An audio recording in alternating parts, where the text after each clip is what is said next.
நம பார்வதி பதஜே ஹர மகாதேவா.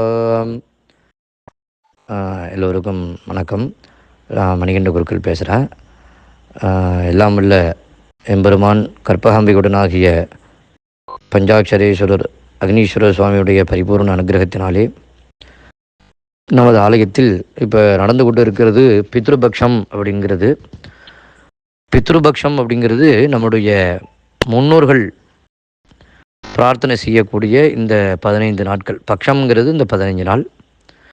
அதில் பௌர்ணமியில் ஆரம்பித்து வர அமாவாசை வரையும் இந்த 15 நாட்களுக்கும் ஒரு திதி இருக்கும். நம்ம முன்னோர்களுக்கு திதி கொடுக்குறோம்னு சொல்ல முடியாது. அதுதான் நம்முடைய முன்னோர்கள்லாம் இந்த 15 நாட்கள் நம்மளுடைய பூலோகத்திற்கு நம்முடைய வீடுகளுக்கெல்லாம் வரதாகவும் நம்ம முன்னோர்களுக்காக பிரார்த்தனை செய்யக்கூடியதாகவும் அவர்களுக்கெல்லாம் திதி கொடுத்தல் அப்படிங்கிற செய்யக்கூடியதாக அற்புதமான மகாலய பக்ஷம் அப்படின்னு சொல்லக்கூடிய இந்த நாட்கள்.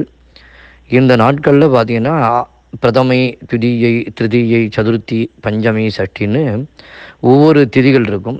அவங்களுடைய முன்னோர்கள் திதியில் அந்த திதிகள் செய்வாங்க. முன்னோர்கள் பிரார்த்தனை இருந்து நம்முடைய 7 தலைமுறை பித்திருக்கள், 7 தலைமுறை அப்படிங்கிறது நம்முடைய 3 தலைமுறை வரும். 7 கோத்திரங்கள்னு பேர்.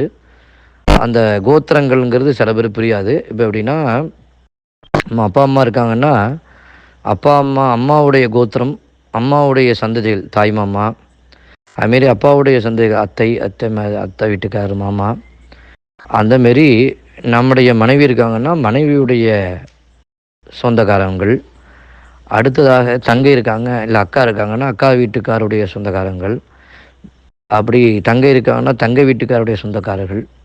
சில பேருக்கு பொண்ணுக்கு கல்யாணம் ஆகி மாப்பிள்ளை இருப்பாங்க, மாப்பிள்ளையுடைய வீட்டுக்கு சம்மந்தி.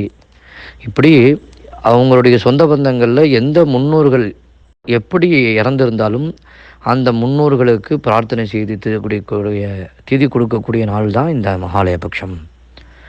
அப்பேற்பட்ட உன்னதமான நாள். இப்போ திவசம் பண்ணுறோன்னா நம்முடைய முன்னோர்கள் மட்டும்தான் பண்ணுவோம். அமாவாசனை தர்ப்பணங்கள் செய்தோன்னா முன்னோர்கள் மட்டும்தான் பண்ணுவோம். இந்த நாளில் ஒண்டி தான் அதுக்கு ரொம்ப விசேஷம். இந்த நாளில் செய்ய முடியாதவர்களும் செய்யக்கூடிய ஒரு நாள் இந்த மகாலயபக்ஷ அமாவாசை வரணகளில். இது அற்புதமான நாள்.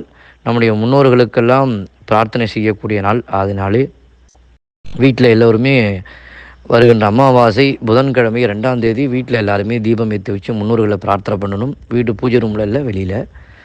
அவங்களுக்காக அவங்களால என்ன பதார்த்தங்கள் செய்ய முடியுமோ செய்து நைவேத்தியம் பண்ணுங்கள். அதனாலே எல்லோரும் இந்த மகாலயபக்ஷம் நம்ம முன்னோர்களுக்கெல்லாம் நல்ல கதி கிடைக்கணும், நம்ம முன்னோர்களுக்கெல்லாம் நான் திருப்தி அடையணும். அப்போ நம்ம நல்லா இருப்போம், நம்ம சந்ததிகள் நல்லா இருக்கும், நமக்கு எல்லா விதமான காரிய தடங்கள்லாம் நிவர்த்தி அடையும். சில பேர் குழந்தைங்க பார்த்திங்கன்னா ரொம்ப மந்தமாக இருப்பாங்க. அவங்களுக்கு படிப்புக்கு முன்னோர்கள் ஆசையாக நல்லா படிப்பாங்க. சில பேருக்கு கல்யாணம் ஆகாதவங்க நிறைய பேர் இருப்பாங்க.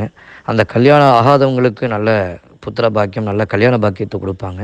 குழந்தை இல்லாதவர்களுக்கு தள்ளி போயிட்டே இருக்கும். அந்த புத்திர பாக்கியத்தை முன்னோர்கள் ஆசையினால் கொடுப்பாங்க. வீட்டில் நிறைய பேருக்கு வேலை இல்லாமல் இருக்கும். அவங்களுக்கு வேலையில் நல்ல முன்னேற்றத்தை கொடுக்கும் முன்னோர்கள் ஆசை. அடுத்தது பார்த்திங்கன்னா நிறைய காரிய தடங்கள், இப்போ செய்வோம் அப்போ செய்வோம், வீடு வாங்குறது, இடம் வாங்குறது, நிலம் வாங்குறதுன்னு எந்த இடத்துல உங்களுக்கு தடங்கள் இருந்தாலும் நம்முடைய முன்னோர்களுடைய ஆசை தான். இந்த முன்னோர்களுக்கு திருப்தி அடையிறதுக்கு யாருன்னா எல்லாம் இல்லை சிவபெருமான் தான். அந்த முன்னோர்களுக்கு நல்லா முக்தி கொடுத்து ஆசை கொடுக்கக்கூடியவர்.